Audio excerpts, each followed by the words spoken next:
Right, so that would be us. Right, obviously I'm Mr Jones, Hartlepool Outreach Response Team, and we're with Jill Mortimer MP For hartlepool. So Jill, just basically what we're trying to do is just get a bit of information to the public, people who are not really involved with politics, just get an understanding of what's going on and what's going on in the town. So, if we just start off with how did you become an MP to start off with? Well, I'll tell you how I started off. Okay. I mean, it was by throwing slippers at the telly because it was driving me mad. Yeah. People were on there saying, I'm thinking, no, that's not it. And in the end, my husband turned around to me and he said, well, you go and do it. Yeah. So I went, I will. Oh, and I got, first of all, involved in local politics and became a councillor. yeah. Got some experience from that. And I can't actually say I ever made a decision, I'm Yeah. going to be an MP. Just happened. It just happened. Yeah. And I've been involved with the party. I always wanted to help people and put something back. I remember being a kid growing up in Leeds and thinking there's more than this. Yeah, yeah. And I managed to make a good life for myself, a really good life for myself. And when I got into my second marriage and my kids had all grown up and gone on to their own good things, I started just doing stuff. I mean, I've always done stuff. I've always been a rescue of animals, people. I've had people come and live with us and then go away again, that when they needed to. And I don't know, it was just like a natural thing. And then one morning I woke up and I was the gander. And then the next thing I woke up and I was the MP. Well done. And then the next thing I was on a train to London and my whole life changed. And Literally overnight. yeah, it's hard. Yeah. I won't dress it up. It's really I hard. will imagine. But I've got a fabulous team, Yeah. and it's a huge honour and it's the best job in the world. Just when you get the little things right, it's the best job in the world. Good to hear. So, what does it entail? What powers have you got as an MP? Not anything like what people think. I can imagine. I spend a lot of my time kicking at doors, Yeah. banging on doors. A lot of the things just talking. People think that MPs stand up in the chamber of the House of Commons and say things, and we do. Yeah. That's what the job's been. It's about making law, and it's two jobs. Yeah. Because one of the jobs is you're a legislator, you're making law, you're in London. So one of the things people don't understand is my job is really based in London. So I'm there Monday to Thursday every week. So you become MP of the town and you never get. It's the way it is. Yeah, I can well imagine. So Monday to Thursday you have to be in London. That Yeah. is where the job is. Yeah. You are the Member of Parliament. Parliament is in London. Yeah. So that is where you are. And then I'm back home, if I'm on that train north on a Thursday afternoon, I am over the bloody moon. But often I can't because they're so expensive Thursday nights. I get the first one on Friday morning. So I'm in the office every Friday here with my gang. I'm in Hartlepool over the weekend and then I'm back down So again. when you're away, your team's still here? Oh yeah, my team's Yeah. here. Some MPs put their team in London, they base their team in London. Yeah. But to me, the job was always for me in the town. Yeah. Because when I came and I saw that nothing had been done for so long, it just been taken for granted. There was so many things that needed sorting out, and it just hadn't been done. The MPs have just been in London, living, working there. For me, I'm only 33-year-old, and I can't remember any good times in this town. Well, there's really good times now. Have you not looked around and seen what's happening? Things are really you can feel the confidence returning. Things are coming. People are investing. People are building things. People are creating jobs. I hope so. Well, the Stradbroke just put 50 million into a factory. I don't know. Like I said, yeah. There's loads of good stuff going. Honestly. What my job is, is what a job I've put on myself is to come and learn and come and inform the public. Yeah. Well, there is loads of good stuff. We've brought loads of investment. We've brought, since I've been like 160 million quid of investment that have come in. Wow. And that's the London job, the lawmaking, the lobbying ministers to think about Hartlepool, to know Hartlepool is here and Hartlepool deserves a shout and a fair shake of the bottle. The other half of the job is we do everything, don't we, Jack? There's a bit of social work, there's a bit of sorting. It's about getting somebody a house and a second chance. It's about sorting out somebody's pension. It's about somebody's in prison and they're frightened because they're going to be attacked, and the mother sent me an email in the early hours of the morning, and then I've seen that email and the first thing I've made a phone call. It's about somebody being in hospital who wants to stay where they are and not move to a different one. It's about, there's so many things that we deal with. How many cases have we done, Jack? Getting up to 7,500 now. 7,500 letters have Well, I gone out think- from this office. Well, I think if you're doing good work like that, it needs to be publicised a bit more, so we could probably... That's the bit I'm not very good at, So Kathy. we could probably have a chat about that because if people do good things, I want people to know, I want to be part of Well, it, that's and we really want to help. good. So, in the town at the minute, what would you say are the main issues in the hartlepool? I think we've got a big antisocial behaviour problem at the moment. We've Right. seen a lot of that, particularly focused in various areas. So I'm working with the Police Crime Commissioner, but also the Home Office, Right. to make sure that we get more police support and we get the police doing the things that they're meant to be doing. So when I was a kid, I was causing the antisocial behaviour. So Yeah. So what's the cause of that? What made you do that? we just You standing we were out just with your mates, pissing that's what about, you did. being knobheads basically. Yeah. But But it'll be worse now, Gavin, than what you were doing. It's now I doubt getting it. nasty. I doubt it very much. When you're setting fire to people's houses. No, I wasn't. Exactly. There you go. So We've yeah, all messed about I as don't know. kids. So yeah, when I was young, then there was a bit more respect, and obviously you would never be going around doing anything to old women or. Yeah. You wouldn't be taking an axe into a No, shopkeeper's, would definitely you? not. Exactly. And So definitely we wouldn't be being treated our elders.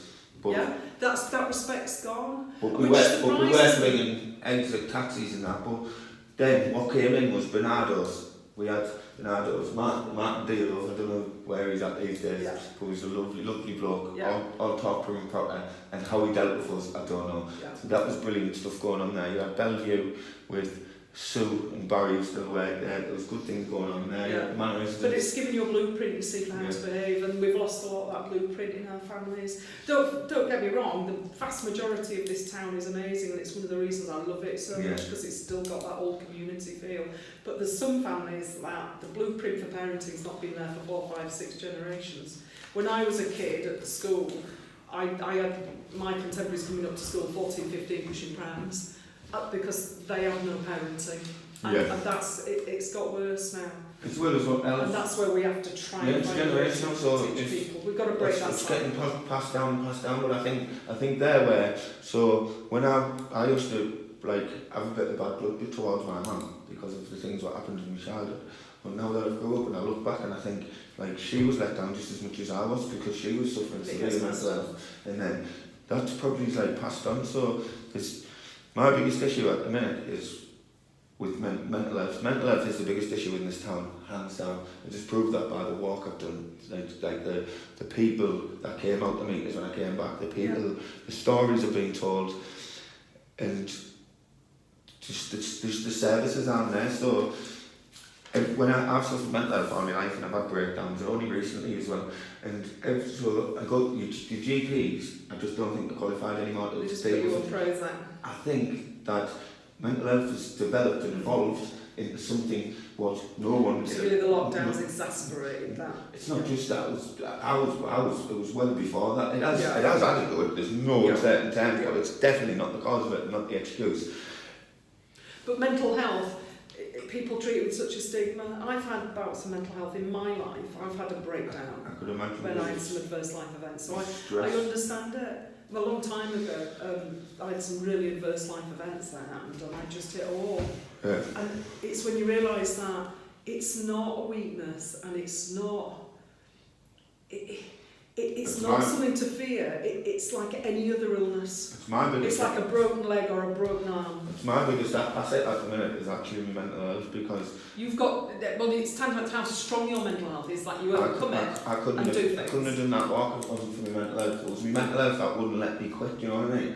Yeah. But also it could be a very dark place. It can, but it is the same. All mental health is chemical imbalances in your brain, and it is still an illness that can be helped and treated. It's a virus, but like in the town at the minute, right? So you've got your doctors. You go to the doctors. You're there for 3.5 minutes. I begged the doctor to help me, and he just said, you can't say that to someone who's in crisis. It's like No, I don't know how many it's- people have been in that situation and left there and have went and killed themselves.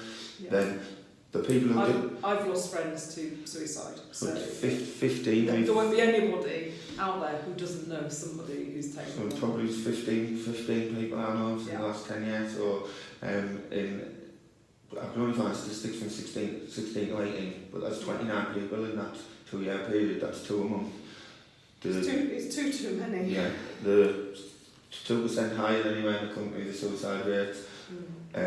If you live in Hartlepool, you'll die 12 years before anyone else who lives outside of Hartlepool, which is absolutely We have a really, it's not quite that bad, but we do have a very bad life expectancy compared to the national average, but that's the same throughout the North East Government, and that's partly due to our industrial heritage, and it's down to, we've got industrial diseases still in the population, we've also got a lot of obesity, a lot of which leads to things like diabetes, heart disease, cancer, there's all these things. So that's another thing we're working really hard on, is to get early diagnosis helps to get better outcomes and things like that. And it's a lot of it's because people are too proud to go to the doctor and find out what's wrong. So what I was going to speak about next is, so community organisations, you've got so I don't know if you've heard about free suicides on the Outmanor estate. There was a young lad, I'm not going to say the names because... No, I've spoken to some parents. So there was a young kid, a 19-year-old, killed himself. 2 days later, another one who was just up literally in the next field. And then, so that was May, then June, and then in February, a young lad, 300-400 yards away from that. In literally in the vicinity of my mum's house. So me, Lillian's, Let's Connect, Lillian's are amazing. Yeah. Bloke from the college, Ronnie, we all got together and we started a group. So I was going out doing outreach work up somewhere where it was the main hotspot. Me and my auntie were going out there, and obviously all these organisations were doing great things, and there was meant to be meetings with Public Health England, MPs. I don't know, these meetings were going on. Well, I've met people from suicide charities and groups of mothers who've set up doing their things and things. So but I haven't heard from you guys. My point is, so there was these meetings were going on with Public Health England in Hartlepool about the people of Hartlepool. So why didn't anybody tell me about it? Why didn't no one let us go on these meetings? You know what I mean? These were our friends and family who died. Right. They're having meetings, but they're not coming to tell us what's going on in these meetings. They won't let us in these meetings. They're not coming to help the people. So who exactly were these meetings? So it's Public Health England. So I'd have to get back to you on that one. Yeah, so get back to me and let me know, because I didn't know about it. Yeah, so we were having meetings and now having meetings, but was it councillors, do you mean? Because I'm the only MP in Hartlepool. I'm not it's sure. Not MPs. I'm not sure. Let me get back to me, Paolo knows about it, and I'll get to you. So I think at the minute what's happening is the money's going to the wrong places, because it's a top £15 million there. These community organisations, you give them £1 million between every community organisation in this town, like, and the things we already done, we do with no money. Like, I do this off my own back. I don't even get I used to be a gas engineer, but I've had to. It just doesn't fulfil me. So there's a void in between a doctor's appointment and getting to the mental health team, and that void. So I'm still waiting now. This is probably the 3rd month now. I'm still waiting for a mental health appointment. There needs to be support in there, in the middle, which is the likes of me, Lillian's, Let's Connect. So if the NHS can't deal with it, they need to outsource it, and they need to back the community organisations who are out there delivering. Well, we are meant to have a crisis team now, aren't we? Don't get me started on them. Right. The less said about them, the better, because I don't want to be bad mouthing anyone, but they're inadequate, if that's just put it politely. Will you get me the facts about what these meetings were, and Will you get the info from me? And I'm always happy to meet anybody from community organisations. Yeah, well, that's probably about it. I did have loads more to ask you, but I'm just learning, and I'm sure you'll sit down with us again. So, yeah, that's just me main concern. So what I am going to do next is I'm going to walk to London. Wow. Walk to... Well, when are you going to walk to London? Are you going to come to Parliament and I'll bring you in? Oh yeah, that's exactly where I'm going. So I'm going to get a petition.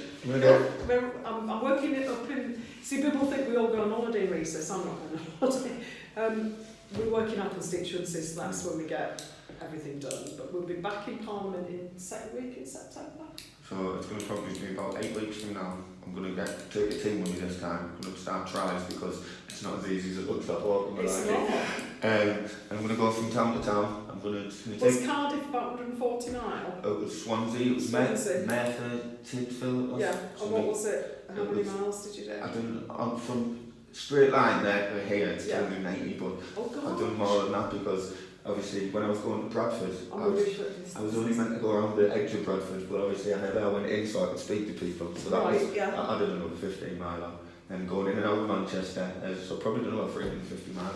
Well, London's easy then. Yeah. It's less than that. So what I'm going to do with London is I'm going to get a petition going. I'm going to a petition for a review of the training of the mental health services, Yeah. and a review of the full services of like, because from a GP to mental health, there's lives being lost in that middle. It's literally, I see it every day on the streets. There's people dying because of that void, and if the government's there for the people, like this is, you thought like COVID was a pandemic.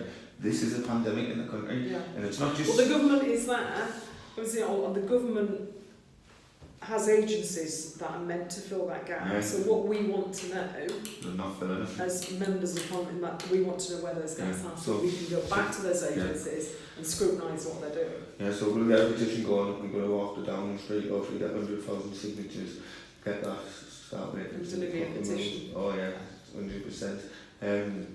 What was else I going to say? And then you'll come and see me in Parliament. Absolutely. Yeah, I think. And I will buy you a pint. Nice one. Every 10 of us like, they'll have to get 10. Well, if we just leave that there, I'll just say thanks for taking your time to You're speak to us. welcome, anytime. Yeah, thanks very much. And look after yourself.